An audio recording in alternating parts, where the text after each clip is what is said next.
Hello guys! Kararating ko lang sa galing market. So, mag-haul tayo ng ating pinamili guys. Ayan. Bumili ako ng talong. At saka yung kamote. Sweet potato. Kasi magawa ako ng bilo-bilo. Ayan. $10 lang to lahat guys. Ang dami niya. Paghapon kasi paghapon kasi mabili, ano siya guys, mura siya. Tapos nagbili din ako ng watermelon. Ayan guys, oh. Ang laki. Ayan. $20. Parang overripe. Ayan. Tapos bumili ako ng Yummy Flakes. Bumili rin ako ng kondensada, vinegar, ayan, dato puti,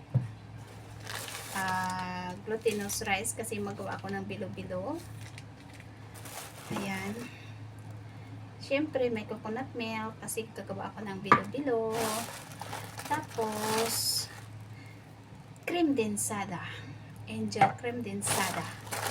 Tapos, nagabili ako ng tapioca. Lagay ko sa aking bilo-bilo. And then, nabili rin ako ng okra. Ayan, $10 din yan guys. Ang okra ko guys. So, ang dami. Ayan. Ang dami. Grabe yung ko, kararating ko lang guys.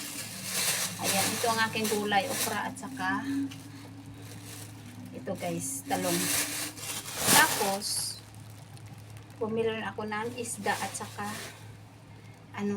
ito guys, oh. Ayan guys, nagbili rin ako ng shrimp, $20.